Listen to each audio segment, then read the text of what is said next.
Hello Madhu గారు, welcome to social post. Hello అండి. Sir, ఇప్పుడు మనం గోల్డ్ కనుక మనం చూసుకున్నట్లయితే గోల్డ్ ఇప్పుడు తగ్గుతుందంటారా? లేకపోతే కన్సాలిడేషన్ అవుతుందంటారా? లేకపోతే పెరుగుతుందంటారా? జనరల్‌గా ప్రెజెంట్ అయితే క్రూడ్ ఆయిల్ ప్రైసెస్ ఫ్లక్చుయేషన్ వల్ల మళ్ళీ గోల్డ్‌లో అసలు ఎలాంటి మూవ్‌మెంట్ కనబడతలేదు. ఓకే. మనకి ఈక్విటీకి యాక్చువల్లీ ఆపోజిట్‌లో వెళ్ళాల్సింది. లాస్ట్ 18 మంత్స్‌లో మంచి రిటర్న్ రావాలి. జనరల్‌గా ఫస్ట్ 1 ఇయర్ అయితే మంచి ర్యాలీ జరిగింది.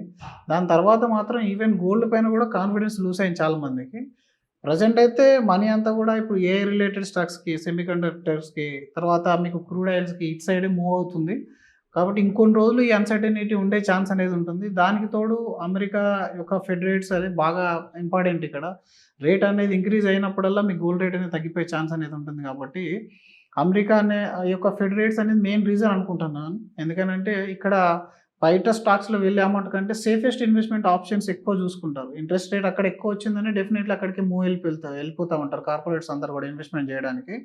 సో, అమెరికా దగ్గర నుంచి అలాగే ఇరాన్ దగ్గర నుంచి ఏదైనా క్లారిటీ వచ్చి ఒప్పందం జరిగితే మేబీ దీనిలో మళ్ళీ ర్యాలీ చూడొచ్చు.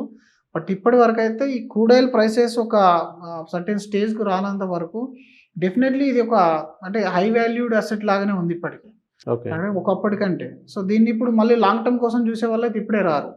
టెంపరరీ కోసం చూడాలి అనుకుంటే టెంపరరీలీ దీనికంటే బెటర్ ఆప్షన్స్ అనేది బయట మార్కెట్‌లో కనబడుతున్నాయి. మీరు కొరియా ఈక్విటీ చూస్తే, తైవాన్ ఈక్విటీ చూసినా సరే అది మోర్ దెన్ 100, 150% రిటర్న్స్ అనేది జనరేట్ చేసినాయి.